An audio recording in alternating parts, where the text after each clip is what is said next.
네, 안녕하세요. 봉쌤입니다. 오늘은 24년 10월 고1 모의고사 독서, 그중에서도 기술 파트 재료 역학 같이 공부해 봅시다.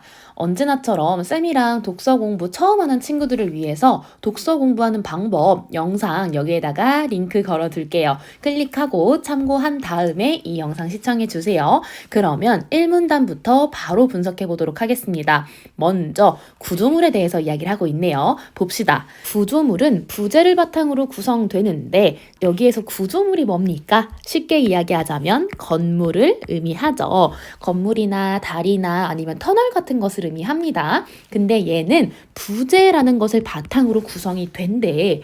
여기에서 부재라는 단어의 뜻을 아는 학생들도 있겠지만 모르는 친구들이 더 많을 것 같거든요. 근데 그렇다고 우리가 문제를 안 풀 순 없잖아. 그럼 우리가 해야 할 일은 뭐냐? 문장 구조 분석입니다. 얘가 무슨 뜻인지 모르겠으나 얘를 바탕으로 구조물이 구성이 되는 거니까 얘가 먼저고 그 다음이 구조물이겠군 하는 이러한 구조만 분석해 주시면 돼요. 됐을까요? 쌤이 항상 순서에 환장하는 거 알죠? 왜? 시험에 출제가 많이 되니까 굉장히 단순한 문장이라고 하더라도 여러분들이 이렇게 하나하나 하다 보면 쌓여서 패턴이 만들어질 거예요. 그러니까 한번 쌤 믿고 해보세요. 어쨌든 구조물은 요런 거다. 근데 쌤의 이 영상을요 이제 내신 공부하려고 시청하는 친구들도 있더라고. 그래서 친절하게 부재가 뭔지 한번 설명을 해보자면 구조물의 뼈대를 이루는데 중요한 요소가 되는 여러 가지 재료를 의미합니다. 넘어갈게요. 자, 이러한 구조물은요. 외부에서 작용하는 힘인 하중을 받는데요. 그렇지 않을까? 이렇게 건물이 있으면 뭐 바람이 불든 뭘 하든 이러한 외부에서 작용하는 힘을 받을 거 아니야. 그치? 이러한 구조물은요. 하중에 의해서 얘가 원인이 되어서 파손되고 영구적으로 변형이 될 수 있대. 그래서 구조물을 설계할 때에는 어떻게 해야 하냐? 부재에 가해질 하중과 그 다음에 부재의 허용 하중이라는 것을 계산해야 한답니다. 뭐뭐 해야 한다. 조건이죠. 근데 지금 보면 이 1번과 2번 둘 중에 하나만 계산하면 되는 게 아니라 둘 다 계산해야 합니다. 자, 근데 허용 하중이 뭔지 모를까봐 친절하게 설명을 해주네요. 허용 하중은 구조물의 안전을 위해서 목적이죠. 안전을 위해 부재에 허용되는 하중의 최대값을 의미한대요. 그러니까 부재가 버틸 수 있는 하중의 최대치를 의미하는 거지. 자, 구조물의 안전을 위해서는 부재에 가해질 하중보다 부재의 허용 하중을 더 크게 설계해야 한답니다. 당연한 소리 아니냐? 얘가 더 크면 어떻게 돼? 영구적으로 변형이 되지 않을까요?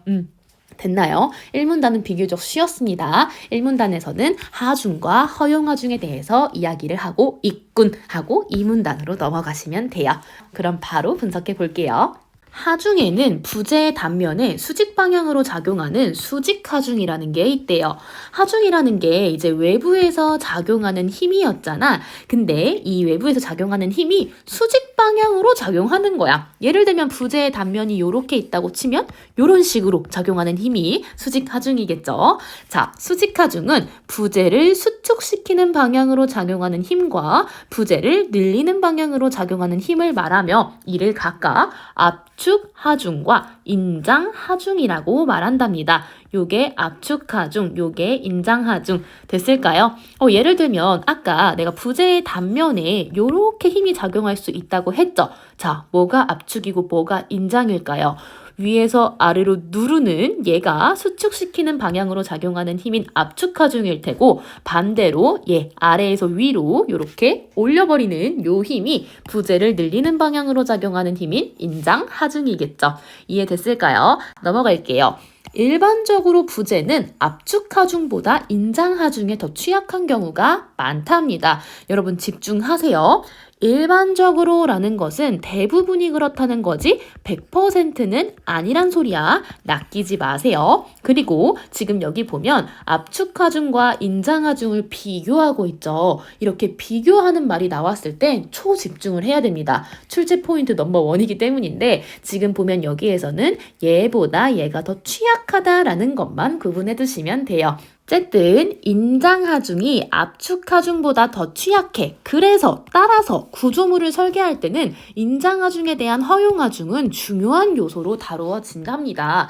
얘가 더 취약하니까 더 신경을 써줘야겠죠. 그래서 우리는 이제 본격적으로 뭘 할 거냐면 인장하중에 대한 허용하중이라는 걸 계산을 할 거야. 자, 여기서 스탑. 지금 보면 계속 하중, 압축하중, 인장하중, 허용하중, 별의별 하중이 다 나오죠.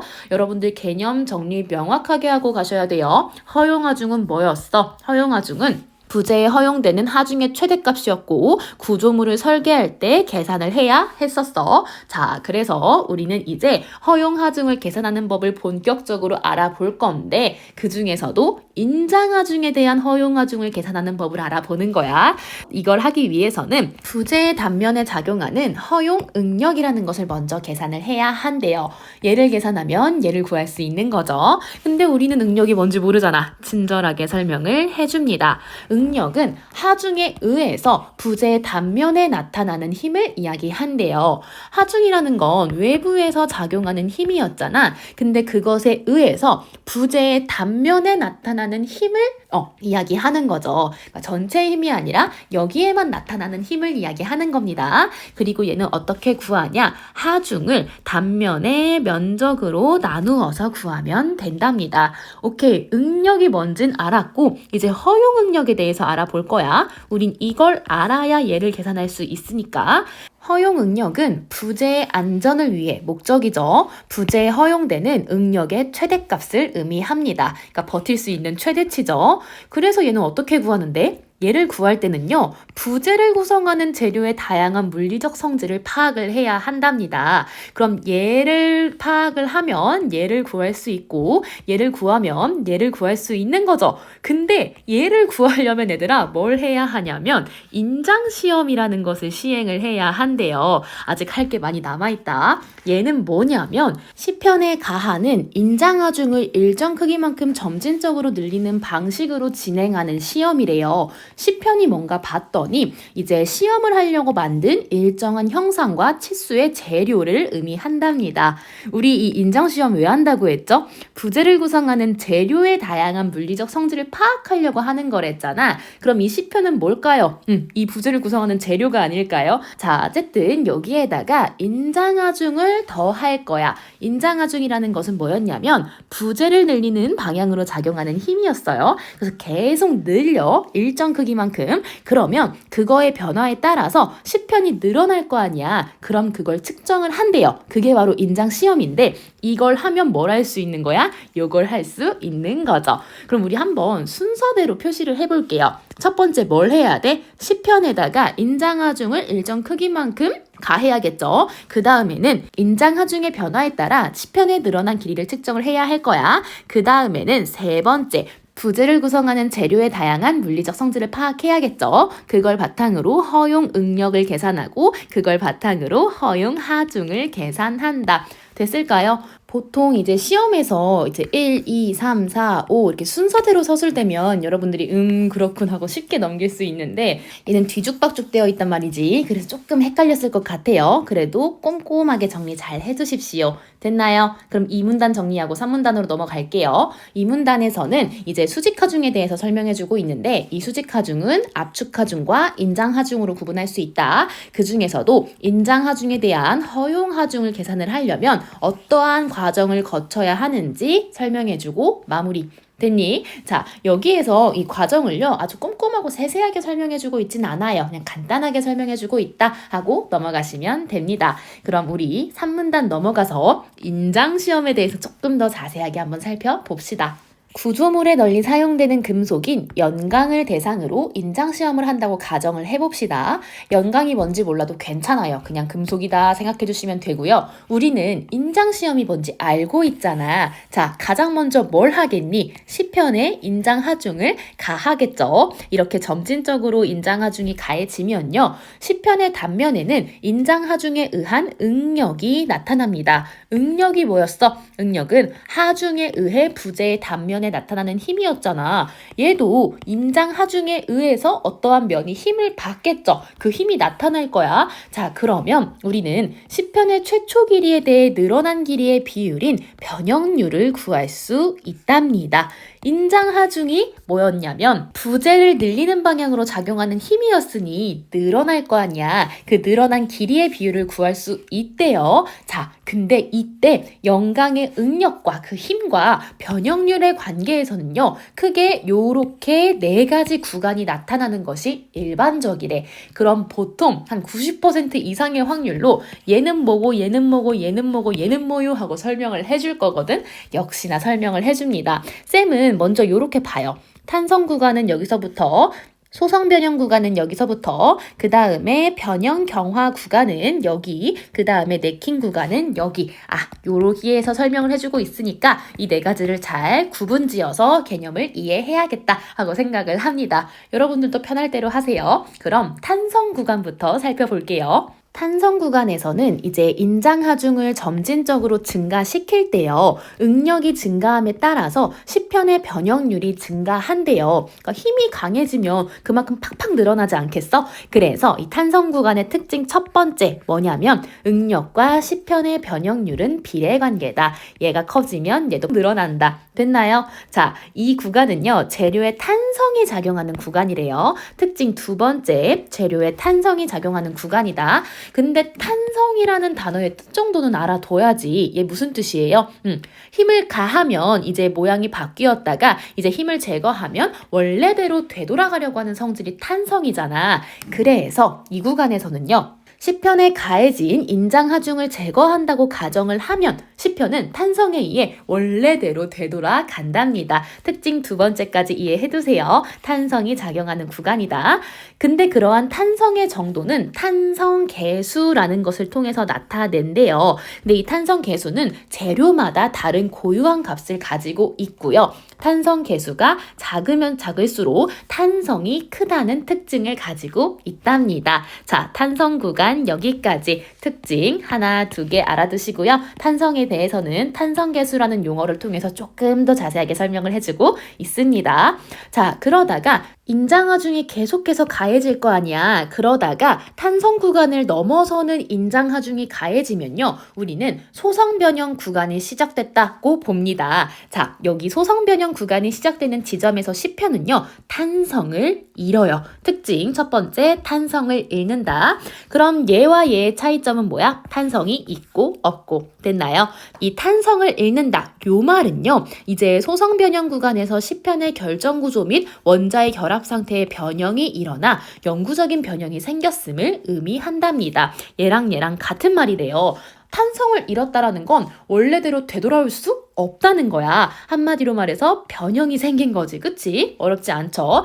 소성 변형 구간의 특징 이야기 하다고 하면은 두 번째, 10편의 결정 구조 및 원자의 결합 상태의 변형이 일어났다. 그래서 영구적인 변형이 생겼다. 됐나요? 그리고 소성 변형 구간이 시작되는 지점의 응력을요. 항복 응력이라고 한답니다. 그리고 이 구간에서 10편은요. 변형률이 급격하게 증가한다는 특징도 가지고 있대요. 소성 변형 구간의 특징도 잘 정리해두세요. 자, 그러다가 소성 변형 구간이 끝나면요. 이제 변형 경화 구간이 나타납니다. 이 구간에서는 응력이 증가함에 따라서 10편의 변형률이 증가한대요. 얘도 비례관계가 나타나네요. 그러다가 그 힘이 계속 증가해. 그러다가 극한 응력이라는 것을 넘어서 버리면 네킹 구간에 진입을 하는데 여기에서는 10편의 변형률이 계속 증가해. 계속 늘어나다가 팍 끊어져 버리는 파단 현상이 나타나는 게 특징이랍니다. 지금 산문단에서는 인장시험에 대해서 이야기를 해주고 있는데 힘을 가하다 보면은 이제 10편이 늘어나. 근데 어느 정도 구간까지는 이제 다시 원래대로 돌아올 수 있는 탄성을 띠다가 이제 점점 더 힘이 가해지면 되돌아올 수 없는 거야. 그러다가 늘어나다가 팍 끊어져 버리는 파단 현상까지 발생하는 거죠. 그럼 3문단 됐고 이제 4문단으로 한번 가볼게요. 이처럼 연강의 인장시험에서는 연강은 금속이었지. 여기에서는 4개의 구간과 항복응력 및 극한응력이 뚜렷하게 나타난대. 항복응력은 소성변형 구간이 시작되는 지점의 응력을 의미했으니 얘와 얘의 경계를 의미하는 거고, 극한응력은 여기 나와 있었죠. 얘를 넘으면 네킹 구간에 진입한다고 했으니 얘와 얘의 경계를 의미하는 거죠. 어찌됐든 이러한 금속의 인장시험에서는 이게 뚜렷하게 나타난답니다. 이유는요, 이는 인장하중이 가해졌을 때 연강이 금속이 가늘고 길게 늘어나는 성질을 가진 재료인 연성재료이기 때문에 그런 거래요. 그럼 연성재료들은 다 이러한 특징을 가지고 있겠죠. 근데 얘들아, 생각을 해야 돼. 우리 이 얘기가 왜 나오는 거야? 바로 이것 때문이죠. 우리 인장시험을 왜 하냐면 요거 부재를 구성하는 재료의 다양한 물리적 성질을 파악하려고 인장시험을 한다고 했어요. 그래, 우린 이제 인장시험을 끝냈으니 뭘 하는 거야? 성질을 파악하는 거야. 오케이? 지금 3번째 단계에 대해서 조금 더 상세하게 설명을 해주고 있는 겁니다. 반면에 봅시다. 반면에라고 했으니까 반대되는 이야기가 나오겠지. 연성재료가 아닌 취성재료라는 거에 대해서 설명을 해주는데 얘는 가늘고 길게 늘어나는 성질이 거의 없대요. 대조되고 있죠. 그래서 얘는 탄성 구간을 넘어서는 인장하중이 가해졌을 때 거의 늘어나지 않고 끊어지는 재료랍니다.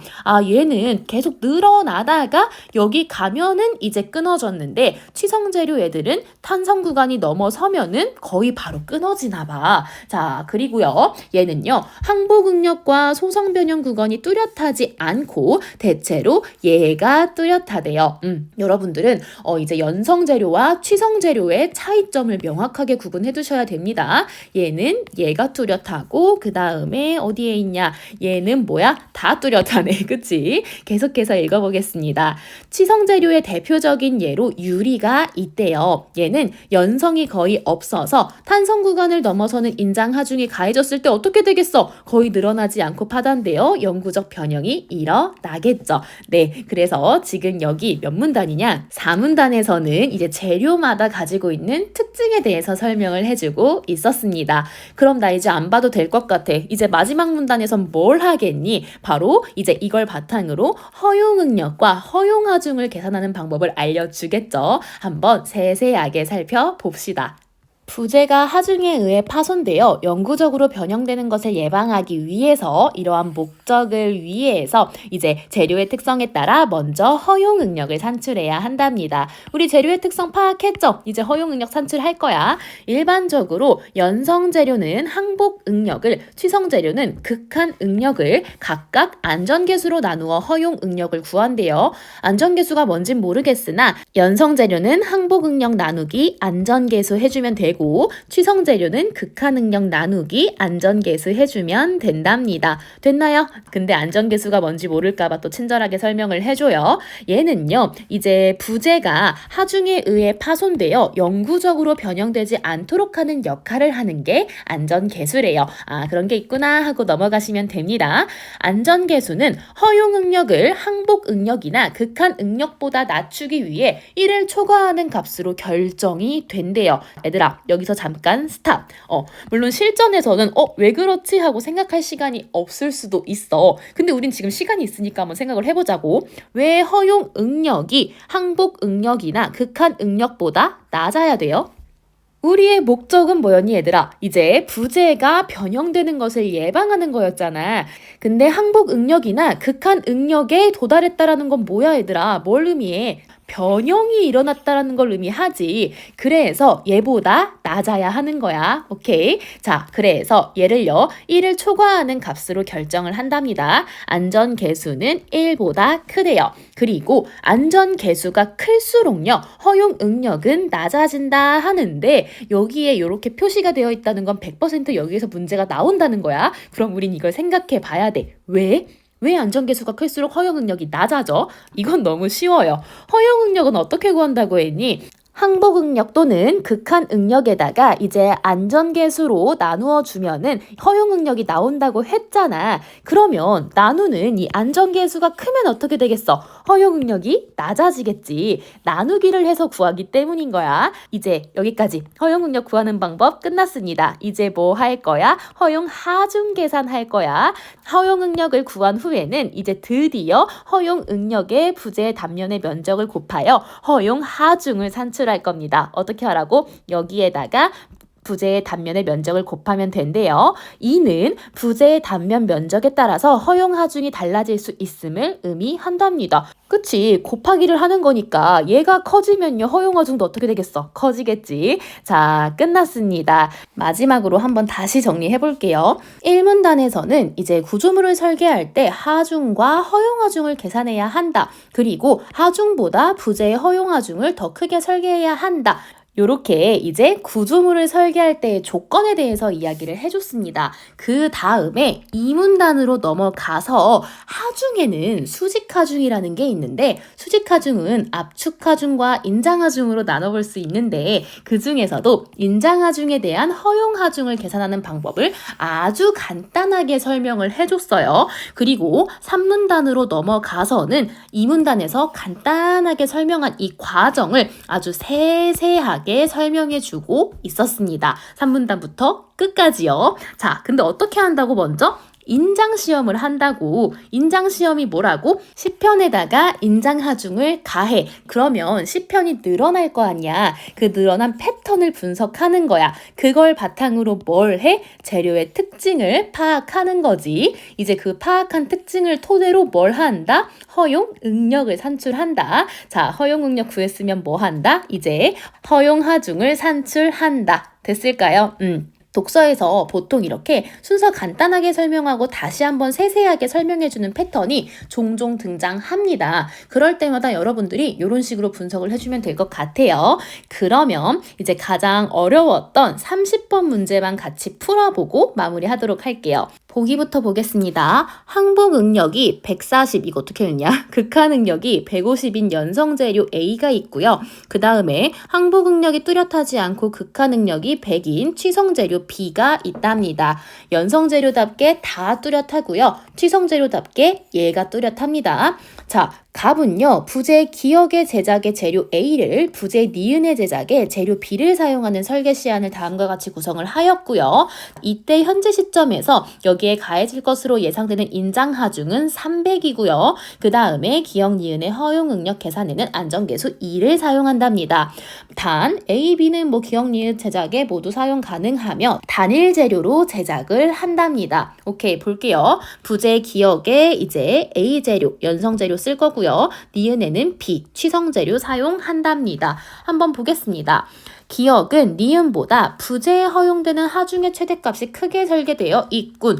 부재에 허용되는 하중의 최대값을 뭐라고 하지? 허용하중이라고 하지. 자, 기역이 커, 니은이 커. 기역이 큽니다. 1번 맞는 선지. 2번 기역과 니은의 허용응력을 구하기 위해서는 A는 항복응력, B는 극한응력을 안전계수로 나누었군. 그쵸? 연성재료는 항복응력을, 취성재료는 극한응력을 가지고 허용응력을 구한다고 했습니다. 2번도 맞는 선지. 3번 볼게요. 기역은 예상되는 인장하중에 의한 응력이 A의 항복응력보다 작으므로 기역의 결정구조 및 원자의 결합상태에 변형이 생기지 않겠군. 자, 항복응력보다 작으면요, 결정구조 및 원자의 결합상태에 변형이 생기지 않아요. 자, 우리 항복응력이 뭐였냐면 소성변형 구간이 시작되는 지점의 응력이었고 얘를 이제 넘어서면 뭐야? 이제 결정구조 및 원자의 결합 상태의 변형이 일어났어.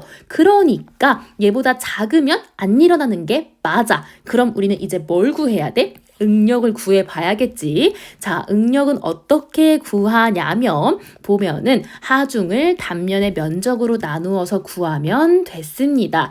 예상되는 하중은요 300n이라고 보기에 나와 있고요. 그 다음에 단면의 면적 기역은 10이야. 그러면 나누기 10 하면 뭡니까? 30이죠. 근데 A의 항복 응력은 140이니까 오케이. 아이고 배터리가 없네. 오케이. 작은 게 맞네요. 그러니까 3번도 맞는 선지. 4번 볼게요. 니은은 단면의 면적을 변경하지 않고 재료를 A로 교체하면 허용 하중이 인장 하중보다 작아지므로 안전을 담보할 수 없겠군. 지금 단면의 면적은 그대로 갈 거고 재료를 A로 바꾼대요. 그러면 우리 그렇게 바꿨을 때 허용 하중을 한번 계산을 해봅시다. 허용 하중 어떻게 계산한다고 했지? 허용 하중은 이제 허용 응력에다가 단면을 곱하면 됐어. 그럼 허용 응력은 어떻게 구한다고 했지? 자, A가 이제 연성 재료이니까 항복 응력 나누기 안전계수 해주면 됐습니다. 요거 맞죠? A의 항복 응력은 140, 그 다음에 안전계수는 2니까 허용 응력은 어떻게 돼? 70이에요. 이렇게 바꿨을 때 허용 응력은 70. 허용 하중은 어떻게 구한다고? 허용 응력에다가 단면의 면적을 곱하면 된다고. 그러면 허용 하중은 몇이야? 350인 거야. 근데 인장 하중은 몇이었어? 300이었어. 그러면 작아져?